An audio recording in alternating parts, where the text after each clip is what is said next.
On this episode, episode 89 of the podcast, I'm going to talk about best friends, camels, and dates. Yeah, so let's get into it. Hello, everybody, and welcome back to another edition, another episode, I suppose it's an edition, and it's also an episode. I can't think of a third thing this is. Anyway, welcome to another show of Luke Who's Talking podcast with me, Luke. How you doing out there? Hope you're doing well. Hope you're doing all right. Hope you're doing jolly. Hope you're doing dandy. Hope you're doing marathon. Now, let's just get into it. I suppose. Now, the other week, actually, no, not the other week. It was a while. I mean, look, when was it? Before Christmas? I think it was, actually. So we're going back 6 weeks, probably. Anyway, no, longer. Anyway, whatever.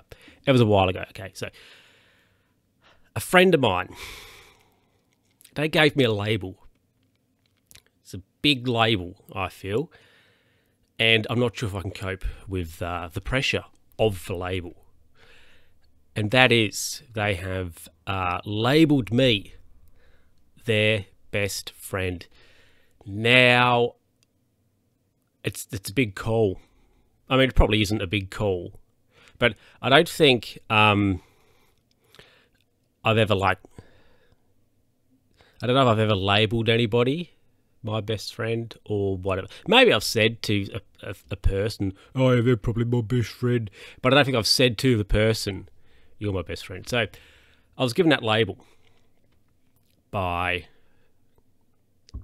a friend of mine. You know, they're not my oldest friend, but they're probably one of my best and closest. And I was just like, wow, that's a big call. That's spicy. Oh, it's not really spicy, but I was just like, so what does this mean?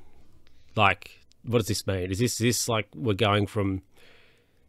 Is this the same as going from like being boyfriend and girlfriend, for example, to then, you know, changing that to this is my partner? Is that the sort of progression we're going from? Or are we going from partners to like the next level up, which I guess you could probably say is like marriage status? Because then after that, all there is divorce. Like you can't get any better, I guess, than best friend status. So I guess we're like spouse. If you wanted to relate it to like relationships, we're probably at spouse level. And then after that, there's only divorce, and you know that's it.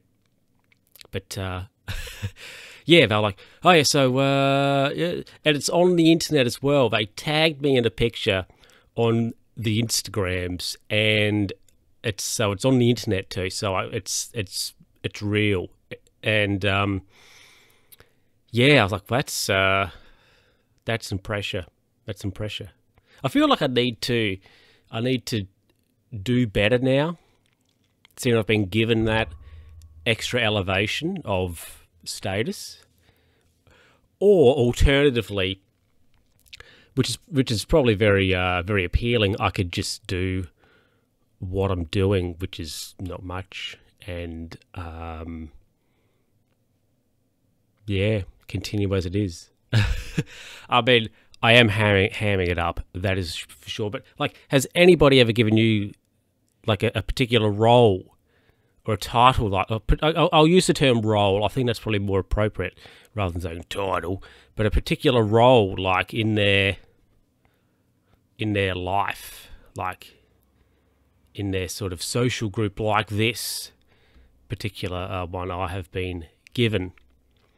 Yeah, I don't know what to say. Anyway, let's get into the next story. So on Monday, it was Monday. So you're listening to this Friday, if all goes well. So on Monday, I was out on my bicycle, shocker, going for a ride with a group of oldies, and I saw something quite unusual. Well, I saw a snake There was a snake on the road, which some of us nearly ran over, but there was a snake. But seeing a snake, not hugely unusual, right? However, this next thing I saw, I had to do like a triple take to make sure it was what I thought it was. Like, am I really seeing what I think I'm seeing? I did a triple take on it.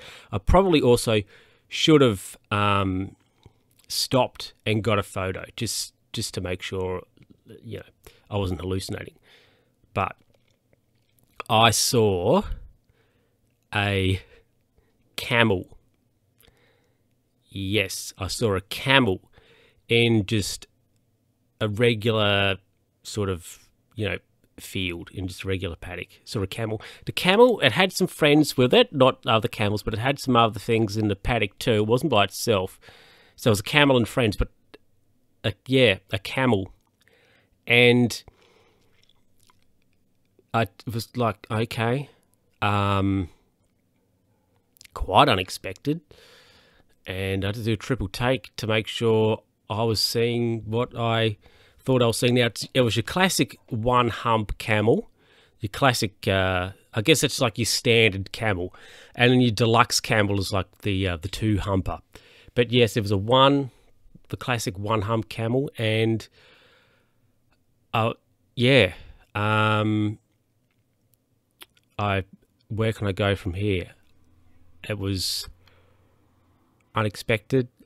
I've never seen one before, so I had to do like a triple take on it to make sure I wasn't going off me rocker, and I actually saw what I thought I saw, and that was a camel, rather unexpectedly. So I don't know where to go with that.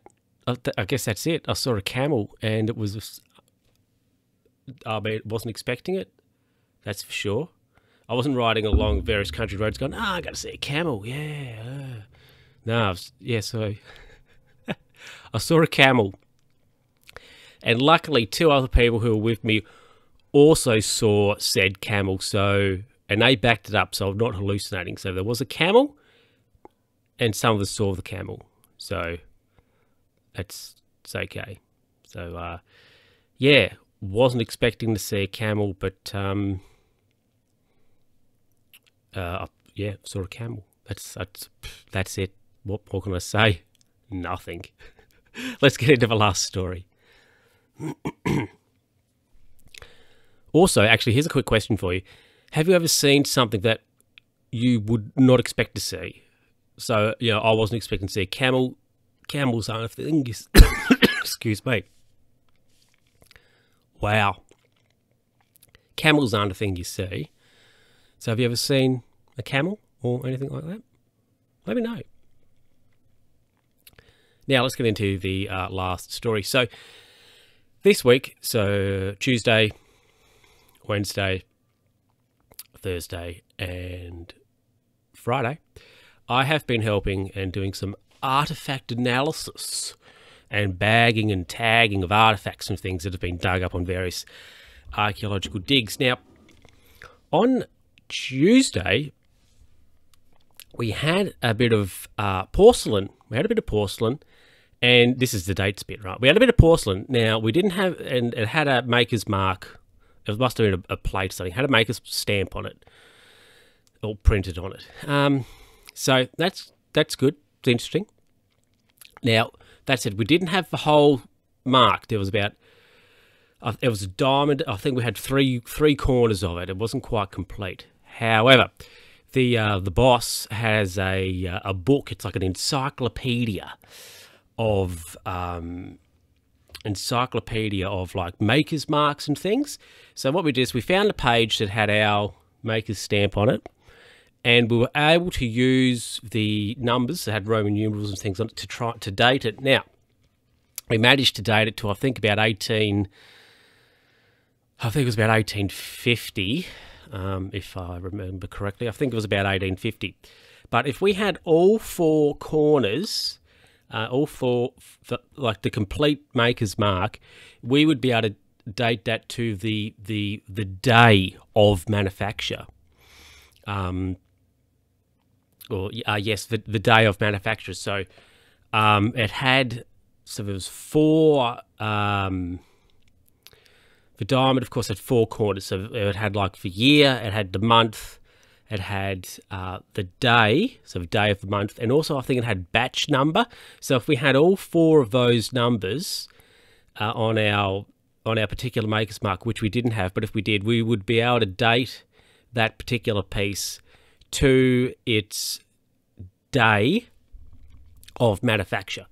So we couldn't quite do that because we didn't have the whole Maker's Mark, but that I thought was quite interesting that we could get that specific with a particular thing made in like 1850 or whatever, all thanks to the encyclopedia of, I think it was what was the encyclopedia called? It was like it had encyclopedia on it. I think of English porcelain, English and Chinese porcelain, or something like that. So yeah, we would be able to